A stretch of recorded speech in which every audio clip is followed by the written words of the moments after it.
اعوذ باللہ من الشیطان الرجیم بسم اللہ الرحمن الرحیم۔ ناظرین، میری آج کی یہ ویڈیو حضرت یوسف علیہ السلام کے بارے میں بنائی جانے والی ویڈیو کا 7واں حصہ ہے۔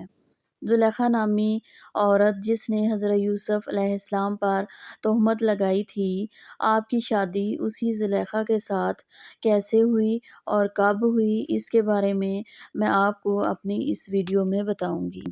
حضرت یوسف علیہ السلام اللہ تعالیٰ کے نبی اور حضرت یعقوب علیہ السلام کے بیٹے تھے۔ آپ کا ذکر بائبل میں بھی ملتا ہے۔ آپ علیہ السلام کا تعلق انبیاء اللہ کے خاندان سے تھا۔ 11 سال کی عمر میں ہی آپ پر نبوت کے آثار واضح ہونے لگے۔ قرآن مجید کی ایک سورت سورہ یوسف آپ کے نام پہ ہے۔ قرآن پاک میں اللہ تعالیٰ نے یوسف علیہ السلام کے قصے کو احسن القصص کہا ہے۔ سورہ انعام اور سورہ کافر میں بھی ان کا ذکر آیا ہے۔ زلیخا عزیز مصر پوتی پار کی زوجہ کا نام ہے جو مصر کی رہنے والی تھی۔ مصر میں چونکہ اس وقت بت پرستی کا دورہ تھا، یہ بھی بت پرست تھی۔ موتی پار شاہی خزانے کے باڈی گارڈوں کا افسر تھا۔ عزیز مصر کے نام سے پہچانا جاتا تھا۔ عزیز مصر نے حضرت یوسف علیہ السلام کو خریدا تھا۔ حسن و جمال کے پیکر یوسف علیہ السلام جب عزیز مصر کے گھر پہنچے تو عزیز مصر کی بیوی زلیخا حضرت یوسف علیہ السلام کے عشق میں مبتلا ہو گئی۔ زلیخا ایک مغربی بادشاہ تموز کی انتہائی خوبصورت شہزادی تھی۔ 9 برس کی عمر میں زلیخا نے خواب میں پہلی بار حضرت یوسف علیہ السلام کا دیدار کیا۔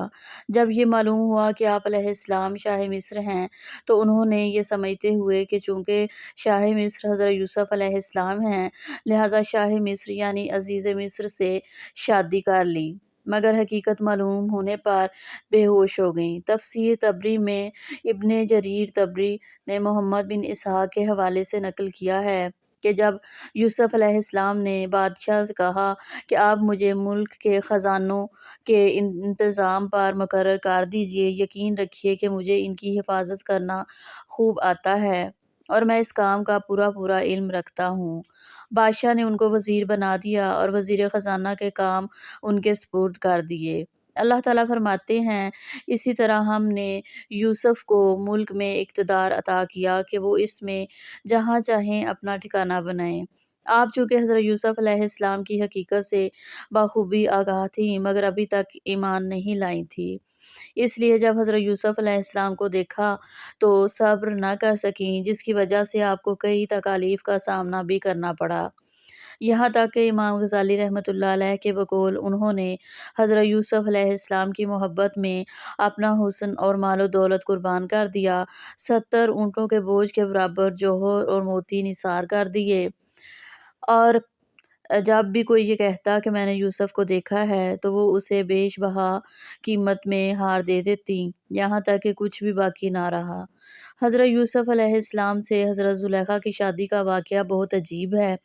عزیز مصر کی موت کے بعد چونکہ حضرت زلیخا تنگ دست ہو گئی تھیں اور محتاج ہو چکی تھیں اور ان کی آنکھوں کی بینائی بھی چلی گئی تھی، تو کسی نے انہیں مشورہ دیا کہ اگر آپ حضرت یوسف جو کہ اب شاہ مصر بھی ہیں ان سے اپنا معاملہ ذکر کریں تو ہو سکتا ہے کہ وہ آپ پر رحم کریں اور آپ کی مدد فرما کر آپ کو غنی کر دیں، کیونکہ آپ نے بھی ان کا خیال رکھا تھا اور ان کو عزت دی تھی۔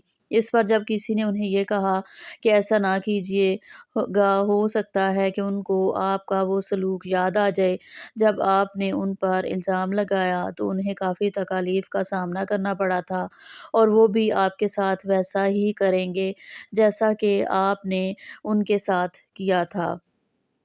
آپ فرمانے لگیں، میں ان کی بربادی اور کرم نوازی کو جانتی ہوں۔ چنانچہ آپ حضرت یوسف علیہ السلام کی گزرگاہ میں ایک ٹیلے پر بیٹھ کر ان کا انتظار کرنے لگیں۔ جب آپ قوم کے تقریباً 1 لاکھ معزز لوگوں اور وزیروں مشیروں کے ساتھ نکلے اور بی بی زلیخا نے ان کو دیکھا تو حضرت یوسف علیہ السلام کی خوشبو محسوس کی تو آپ کھڑی ہوئیں اور آواز دی، پاکی ہے اس کے لیے جس نے مسیت کے سبب بادشاہ کو غلام اور اطاعت کے سبب غلام کو بادشاہ بنا دیا۔ آپ نے پوچھا تم کون ہو؟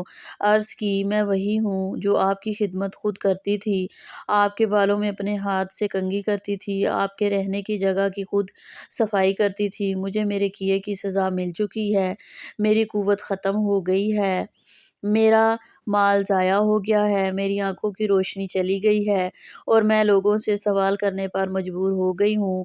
پہلے مصر کے لوگ میری نعمت کو دیکھ کر رشک کیا کرتے تھے اور اب میں اس سے محروم ہو چکی ہوں، کیونکہ فساد کرنے والوں کی یہی سزا ہے۔ یہ سن کر حضرت یوسف علیہ السلام بہت زیادہ روئے اور حضرت زلیخا سے فرمایا کیا تیرے دل میں میری محبت میں سے کچھ باقی ہے؟ آپ نے عرض کی جی ہاں، اس کی قسم جس نے حضرت ابراہیم علیہ السلام کو خلیل اللہ بنایا، مجھے آپ کی طرف دیکھنا زمین بھر سونا چاندی ملنے سے زیادہ محبوب ہے۔ آپ وہاں سے چلے گئے اور حضرت زلیخا کی طرف پیغام بھیجا اگر تمہاری رضامندی ہو تو ہم تم سے نکاح کر لیں اور اگر تم شادی شدہ ہو تو تمہیں غنی کر دیں۔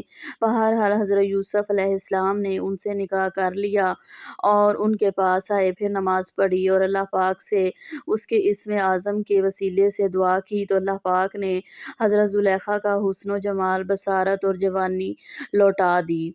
جب آپ ایمان لے آئیں اور حضرت یوسف علیہ السلام کی زوجیت میں داخل ہوئیں تو سوائے عبادت اور ریاضت اور توجہ اللہ کے علاوہ ان کو کوئی کام نہ رہا۔